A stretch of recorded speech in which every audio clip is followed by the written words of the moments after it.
আপনি যদি গরু পালন করেন, গাভী গরু, তাহলে আপনি এইভাবে গবাদি পশুর খাদ্য চাষাবাদ করতে পারবেন। তাহলে চলুন আমরা দেখে আসি গবাদি পশুর খাদ্য কিভাবে চাষাবাদ করবেন, কত কাঠা জমিনে চাষাবাদ করলে আপনি কতগুলা গরুকে খাওয়াইতে পারবেন অনায়াসে।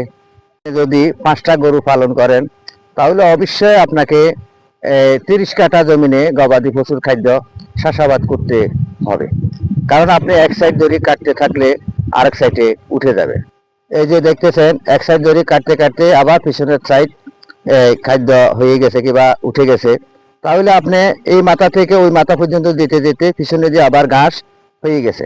তাহলে আপনি যদি 5টা গবাদি পশু পালন করেন কিংবা গাভী গরু পালন করেন, তাহলে আপনাকে 30 কাঠা জমিনে ঘাসের চাষাবাদ করতে হবে।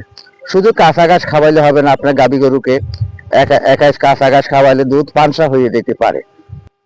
দুধ ফাঁসা হয়ে গেলে অনেকে মনে করবে আপনি দুধে পানি মিশ্রিত করছেন, কারণ আপনি যে কাঁচা ঘাস খাওয়াইলেন, কাঁচা ঘাসের কারণে দুধ ফাঁসা হয়ে যায়, দুধের মিষ্টি কমে যায়। মিষ্টি করতে হলে আপনাকে কাঁচা ঘাসের পাশাপাশি আপনাকে শুকনো খেরও খাওয়াইতে হবে, শুকনো খৈরও খাওয়াইতে হবে রাত্রের বেলা। তাহলে আপনি সকালবেলায়, এখানের যারা কৃষক যারা গবাদি পশু পালন করে, তারা কিন্তু আপনার 2 বেলায় দুধ সংগ্রহ করে। তাহলে আপনি এইভাবে ঘাসের চাষাবাদ করবেন, অনায়াসে আপনি গরু পালন করতে পারবেন। হয়তো আপনার 5টা গাভী গরুর সাথে তাদের বাছুরও আছে, ছোট বাচ্চাও আছে, ওদেরকেও আপনি খাওয়াইতে পারবেন। আপনি ইচ্ছা করলে এই ঘাস আপনি ছাগলকেও খাওয়াইতে পারবেন, কারণ এখানের কৃষকেরা যারা খামারি আছে তারা আপনার এই এগুলা চাষাবাদ করে, এবং কি তারা ছাগল বেড়াকেও কেটে কেটে খাওয়ায়, কারণ তারা ছাগল বেড়া বাড়িতেই পালে, তারা বাইরে ছেড়ে দেয় না। তাই আপনিও এইভাবে স্বাবলম্বী হইতে হলে আপনাকে জিরো থেকে হিরো হইতে হলে আপনাকে জিরো থেকে শুরু করতে হবে। আপনাকে মনোবল থাকতে হবে, আপনার মনের ইচ্ছা থাকতে হবে। ইচ্ছা থাকলে উপায় হয়, এটা মুরব্বীরা বলে গিয়েছে। অবশ্যই আপনাকে ইচ্ছার উপরে কাজ করে যেতে হবে। দেখতেছেন এখানে কি সুন্দর করিসা ঘাস, কিন্তু মানুষই খেতে মনে চায়, যে সুন্দর লাগতেছে এই ঘাসগুলা।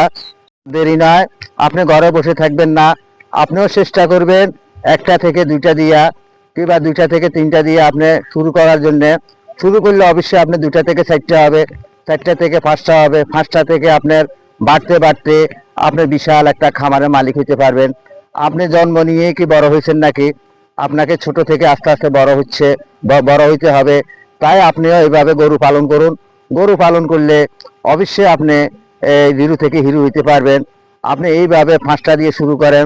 5টা গবাদি পশুর জন্য কিংবা গাভী গরুর জন্য আপনাকে 30 কাঠা জমিনে ঘাস বুনতে হবে। তার পাশাপাশি আপনাকে কিছু শুকনা খৈর খাওয়াইতে হবে। আশা করি বুঝতে পারতেছেন। সকল বন্ধুদেরকে আন্তরিক ভালোবাসা, প্রাণ ঢালা অভিনন্দন জানিয়ে চলন বিল থেকে আমি আব্দুল মতিন বিদায় নিচ্ছি। আসসালামু আলাইকুম।